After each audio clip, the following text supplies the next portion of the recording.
December 7th, 1941. Pearl Harbor burns. American battleships lie shattered in the mud. But from that smoke and fire rises a new titan of warfare that will reshape naval combat forever. The aircraft carrier. A floating fortress that projects power across oceans, launches waves of steel and thunder, and rewrites every rule of engagement written in 1,000 years of naval history. This is the story of how carrier battle doctrine evolved through 8 decades of war, innovation, and revolution. From the desperate improvisation of World War II through the nuclear brinkmanship of the Cold War to the precision strike capabilities of the 21st century. This is the evolution of carrier warfare. Before Pearl Harbor, most naval strategists still believed in the supremacy of the battleship. These massive vessels with their heavy armor and giant guns represented conventional wisdom. Naval battles would be decided by ships pounding each other at close range, just as they had been since the age of sail. But visionaries like Admiral William Moffett and Rear Admiral Joseph Reeves understood something different. They saw the aircraft carrier not as a support vessel, but as a weapon that could strike the enemy before traditional ships even came within range. The carrier could launch aircraft carrying bombs and torpedoes that would devastate enemy fleets from distances measured in hundreds of miles rather than thousands of yards. The Japanese understood this principle perhaps better than anyone. While America debated carrier doctrine, Japan built its naval aviation into a finely tuned instrument of war. Their carrier pilots trained relentlessly. Their planes were designed for long-range and devastating attack capability. Their tactical formations emphasized concentration of force and surprise. On that Sunday morning in December 1941, 6 Japanese carriers launched 183 aircraft in the first wave against Pearl Harbor. The age of the aircraft carrier had arrived in blood and fire. But Pearl Harbor taught both sides lessons that would shape carrier doctrine for years to come. The Japanese demonstrated that carriers could project overwhelming force with devastating surprise. They showed that naval aviation could cripple an enemy fleet before it could respond. But they also made a critical error. The American carriers were at sea during the attack. Enterprise, Lexington, and Saratoga survived, and those 3 carriers would become the seed from which American carrier doctrine would grow. In the desperate months after Pearl Harbor, American carrier tactics were born of necessity. With the battleship fleet crippled, carriers became America's primary offensive weapon in the Pacific. But the United States Navy had to learn fast. Early operations like the Marshall's Raid in February 1942 were learning experiences. Carriers would approach enemy positions, launch strikes, and withdraw before enemy forces could concentrate against them. Speed and mobility became paramount. The carrier task force concept began to take shape, with carriers protected by screening vessels and operating in mutually supporting groups. The Battle of Coral Sea in May 1942 marked a watershed moment. For the first time in naval history, 2 fleets fought a major engagement without ever seeing each other's ships. The battle was fought entirely by aircraft launched from carriers. Lexington and Yorktown faced off against Japanese carriers Shokaku and Zukaku. The engagement was tactically inconclusive. America lost Lexington. Japan lost more aircraft and pilots. But strategically, Coral Sea revealed the new reality of naval warfare. Carrier battles would be decided by reconnaissance, timing, and the ability to strike first with maximum force. The side that found the enemy fleet first and launched the most effective strike would win. 1 month later, the Battle of Midway validated every lesson learned at Coral Sea and added new dimensions to carrier doctrine. Admiral Chester Nimitz positioned his carriers northeast of Midway Island based on intelligence about Japanese movements. When Japanese carriers approached, American dive bombers caught them at the most vulnerable moment, with their decks crowded with aircraft being rearmed and refueled. In 5 minutes, 3 Japanese carriers were mortally wounded. A 4th fell later that day. The Japanese lost 4 fleet carriers. America lost Yorktown, but gained a victory that changed the trajectory of the Pacific War. Midway established core principles of carrier warfare that remain relevant today. Intelligence and reconnaissance are critical. Knowing where the enemy is before they know where you are provides an overwhelming advantage. Concentration of force matters. American dive bombers from Enterprise, Hornet, and Yorktown converged on the Japanese carriers simultaneously. Timing and coordination can turn tactical vulnerability into strategic catastrophe. The Japanese carriers caught rearming their aircraft were helpless. Operational security is paramount. The Japanese believed Yorktown had been sunk at Coral Sea. Its appearance at Midway was a shock that threw off their planning. As 1942 turned to 1943, American carrier tactics matured. The introduction of the Essex-class fleet carriers provided the Navy with vessels specifically designed for sustained air operations. These ships were larger, faster, and carried more aircraft than earlier designs. They featured deck-edge elevators that allowed simultaneous landing and launching operations. Their damage control systems incorporated lessons learned from earlier carrier losses. The Essex class became the backbone of American carrier power for the next 2 decades. Doctrine evolved to emphasize the carrier task group concept. Multiple carriers would operate together with supporting vessels arranged in defensive screens. This formation provided multiple advantages. If one carrier came under attack, others could defend it with their fighters. If one carrier's aircraft were caught refueling, others could maintain combat air patrols. The concentration of anti-aircraft fire from multiple ships created overlapping fields of defensive fire. Task groups could launch mass strikes that overwhelmed enemy defenses. The Fast Carrier Task Force under Admiral Mark Mitcher became a mobile striking force that roamed the Pacific. These formations typically included 4 to 6 carriers supported by fast battleships, cruisers, and destroyers. The battleships provided anti-aircraft protection and shore bombardment capability. The cruisers added additional anti-aircraft firepower. The destroyers screened against submarines. The entire task force could sustain speeds over 30 knots, allowing rapid repositioning. This mobility meant American carriers could strike targets across the Pacific and withdraw before enemy forces could concentrate against them. Fighter tactics evolved dramatically. Early war American fighters like the F-4F Wildcat were outclassed by Japanese Zeros in dogfighting.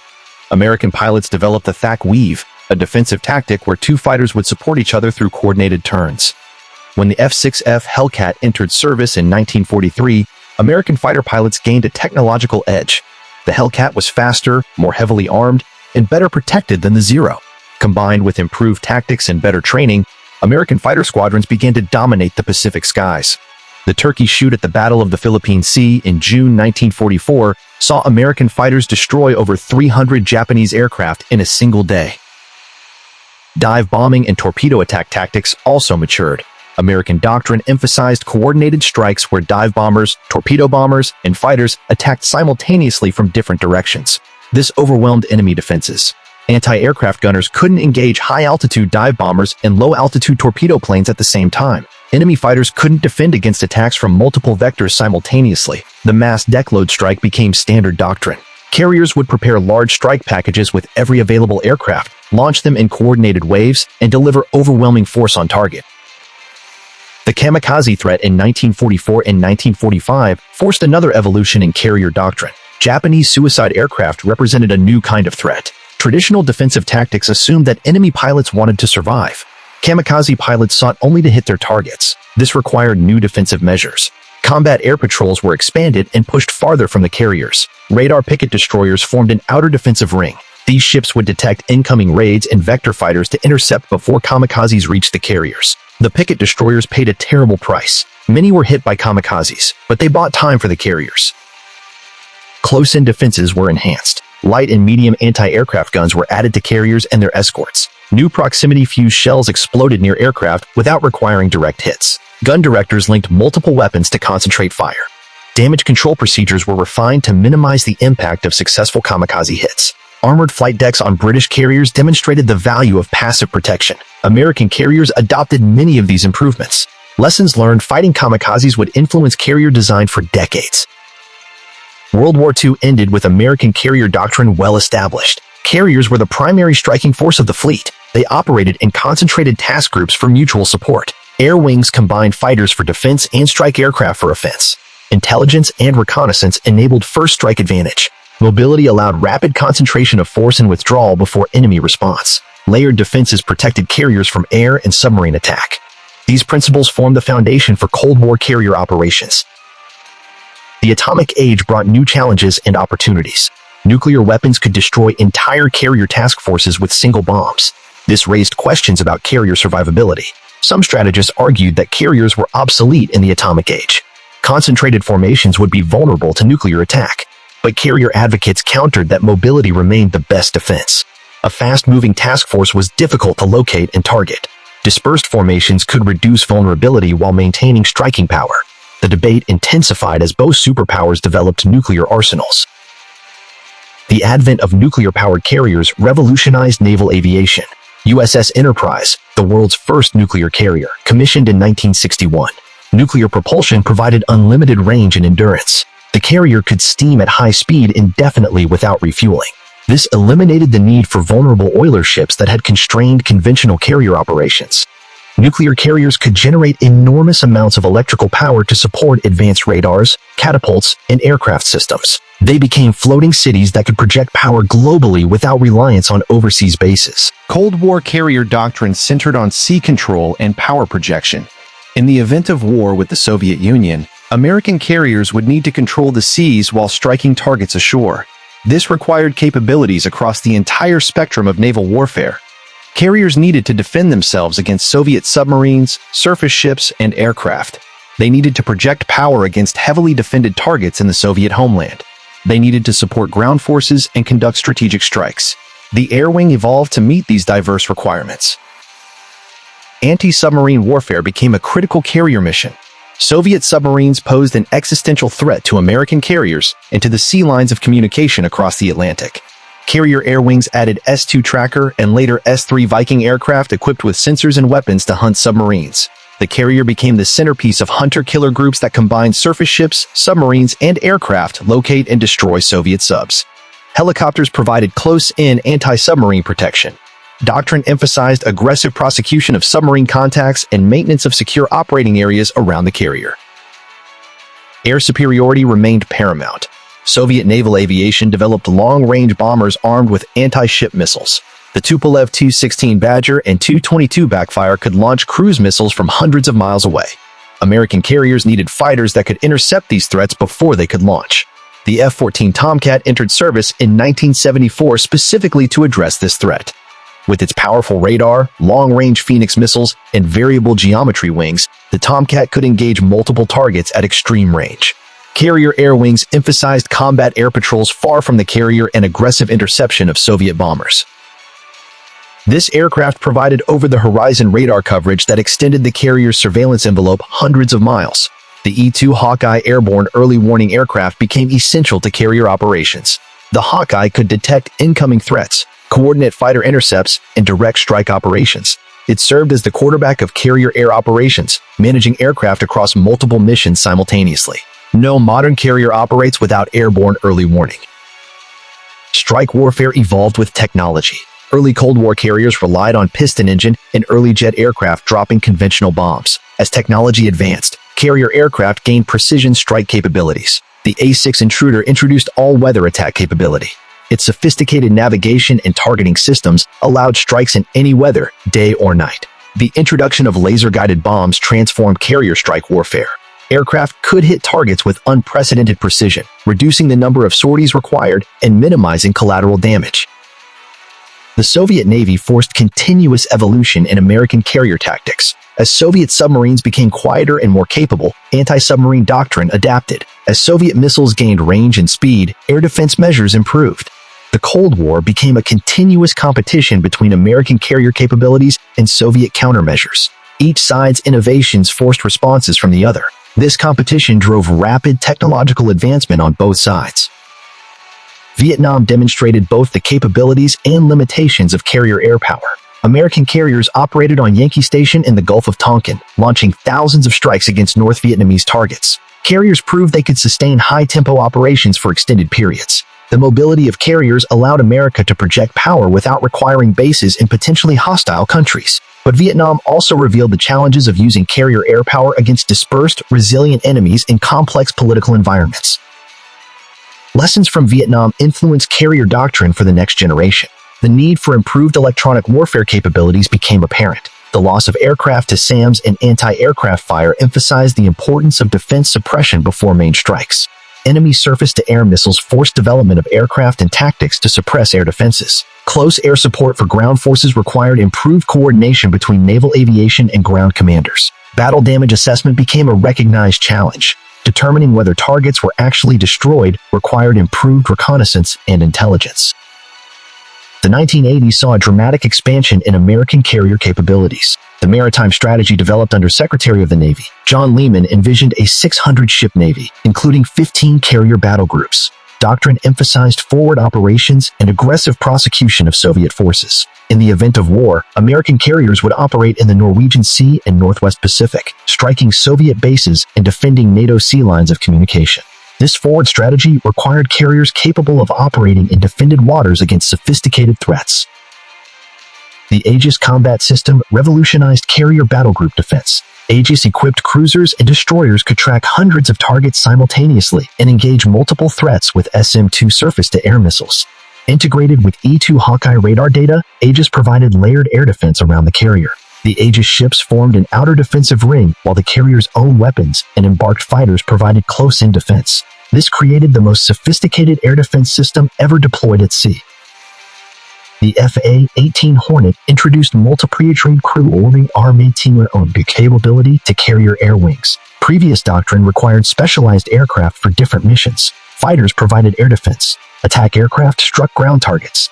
The Hornet could perform both roles, simplifying air wing composition and increasing flexibility. A Hornet could launch on a strike mission, jettison bombs if enemy fighters appeared, engage in air combat, and still return to refuel and rearm for another mission. This flexibility proved invaluable in modern combat operations. The Cold War ended without the superpower naval confrontation that had driven carrier doctrine for 4 decades. But carriers proved they remained relevant in the post-Cold War world. Operation Desert Storm in 1991 demonstrated the power of modern carrier aviation against a regional threat. 6 American carriers participated, launching thousands of strikes against Iraqi targets. Precision-guided munitions allowed carrier aircraft to destroy strategic targets with minimal collateral damage. Tomahawk cruise missiles launched from carriers and escorts added another dimension of strike capability. Desert Storm validated the transformation of carrier strike warfare. The combination of precision weapons, sophisticated targeting systems, and networked operations created unprecedented strike effectiveness. A single FA-18 with laser-guided bombs could destroy targets that would have required dozens of World War II-era bombers. Carriers demonstrated they could surge aircraft rapidly and sustain high sortie rates. The air wing's flexibility allowed rapid shifting between strategic strikes, battlefield air support, and air superiority missions as operational needs changed. The post-Cold War era brought new missions and challenges. Carriers became tools for regional crisis response and humanitarian operations. When natural disasters struck distant regions, carriers provided mobile platforms for relief operations. When regional conflicts threatened American interests, carriers deployed to provide presence and strike capability. The flexibility and mobility that made carriers effective in major war proved equally valuable in peacetime operations. Technology continued to advance. The introduction of GPS-guided weapons created all-weather precision strike capability. Previous generation laser-guided bombs required clear weather and visual acquisition of targets. GPS-guided joint direct attack munitions could hit targets through clouds, at night, in any weather. This eliminated one of the major limitations of carrier air power. Carriers could now strike targets regardless of weather conditions with precision measured in meters. Network-centric warfare transformed carrier operations. The cooperative engagement capability allowed ships and aircraft to share radar and targeting data in real time. A missile fired from one ship could be guided by radar data from another ship or aircraft. E-2 Hawkeyes could vector fighters and provide targeting data for surface ship missiles simultaneously. The entire carrier strike group operated as an integrated system rather than a collection of individual platforms. This networking multiplied combat effectiveness. The Super Hornet FA-18E and F entered service in 1999, providing improved range, payload, and survivability. These aircraft could conduct deep strike missions, provide tanker support, jam enemy radars, and engage in air combat. The two-seat F model added sophisticated electronic warfare capabilities. Super Hornets became the backbone of carrier air wings, performing the majority of strike and support missions. Afghanistan and Iraq in the early 21st century demonstrated sustained carrier operations in landlocked theaters. Carriers in the Arabian Sea and Persian Gulf launched strikes against targets deep inland. The endurance of carrier operations became apparent. For months and years, carriers maintained combat air patrols and strike capabilities. The tyranny of distance required extensive tanker support. Super Hornets and FA-18s would refuel multiple times during single missions to reach targets in return. Doctrine emphasized efficient use of tanker assets and coordinated mission planning. Unmanned systems began entering carrier operations. The X-47B demonstrator proved that large unmanned aircraft could operate from carriers. These aircraft could perform refueling and strike missions without risk to pilots. Unmanned systems offered extended endurance and reduced vulnerability. The MQ-25 Stingray, an unmanned tanker aircraft, is now entering service. This aircraft will provide aerial refueling, extending the range of manned strike fighters and allowing carrier strike groups to operate from greater distances. The F-35C Lightning II brings fifth-generation capabilities to carrier air wings. Stealth technology allows penetration of sophisticated air defenses. Advanced sensors provide unprecedented situational awareness. Network integration allows F-35s to share targeting data with other aircraft and ships in real time. A single F-35 can detect targets, pass that information to Super Hornets or surface ships, and coordinate strikes without revealing its own position. This represents another revolution in carrier strike warfare. Modern carrier doctrine emphasizes distributed operations. Rather than concentrating all carriers in a single location, the Navy operates carrier strike groups globally. This provides presence in multiple theaters simultaneously. If crisis erupts, nearby carriers can respond immediately, while others transit to provide additional capability. Distributed operations complicate enemy targeting while maintaining global reach. Hypersonic weapons and advanced anti-ship missiles pose new challenges. Chinese DF-21 and DF-26 anti-ship ballistic missiles can potentially strike carriers from long range. Russian hypersonic missiles like Kinzhal claim similar capabilities. These weapons require carrier doctrine to evolve again. Deception, electronic warfare, and dispersed operations become more critical. The Navy is developing longer-range carrier aircraft to allow carriers to strike from greater distances while remaining outside enemy missile range. Unmanned systems that can penetrate defended airspace reduce risk to manned aircraft and pilots. The electromagnetic spectrum has become a critical domain. Modern carrier operations depend on radar, communications, and data links. Jamming and electronic warfare can degrade these systems. Conversely, carrier strike groups deploy sophisticated electronic warfare systems to blind enemy sensors and communications. The electronic battle is as important as the physical battle. Doctrine emphasizes electromagnetic maneuver, using electronic warfare to create windows of opportunity for strikes while protecting friendly forces from enemy targeting. Cyber warfare represents another dimension of modern carrier operations. Ships and aircraft depend on networked computer systems. These systems are potentially vulnerable to cyber attack. Doctrine now includes cyber defense as a critical mission. Protecting networks, detecting intrusions, and maintaining operational capability under cyber attack are essential. Offensive cyber operations can degrade enemy command and control, creating opportunities for conventional strikes.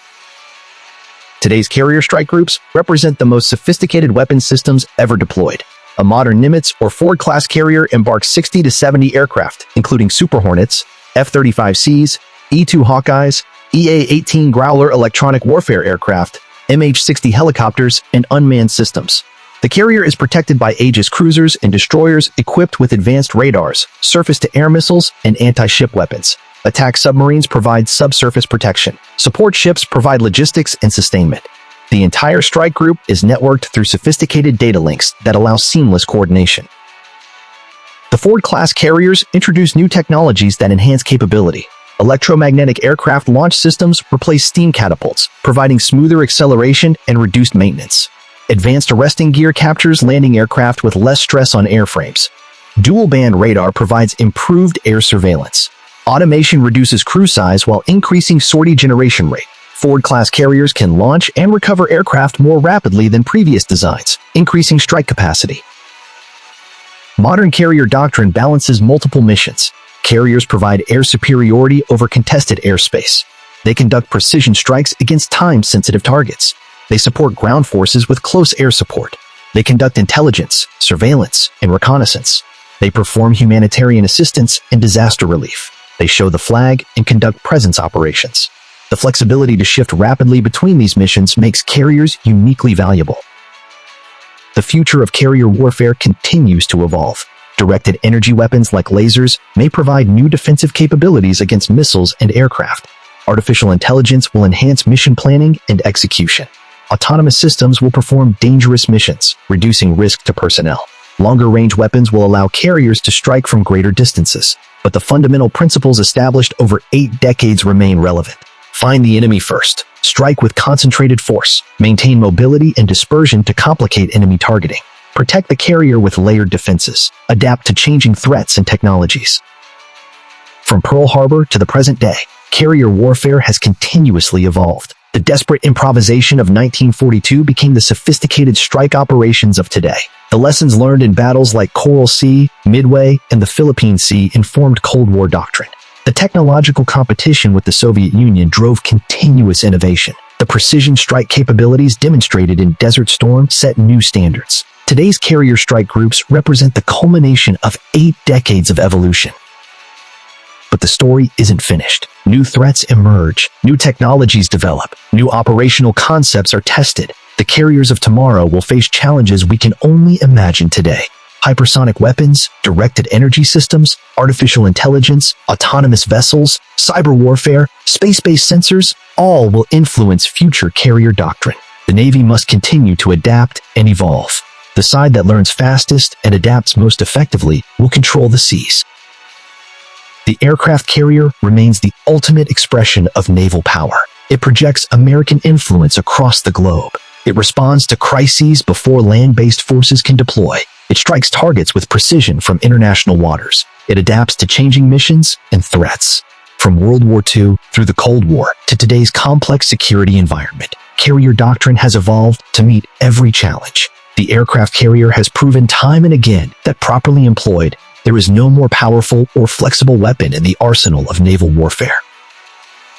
This is the legacy of carrier warfare, built on the lessons of desperate battles in the Pacific, refined through decades of Cold War competition, validated in regional conflicts from Vietnam to the Persian Gulf, continuously evolving to meet new threats and exploit new technologies.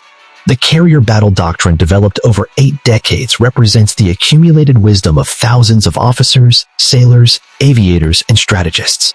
It is written in victory and defeat, in innovation and adaptation, in the blood and courage of those who sailed into harm's way. As we look to the future, the principles established in the crucible of World War II remain relevant.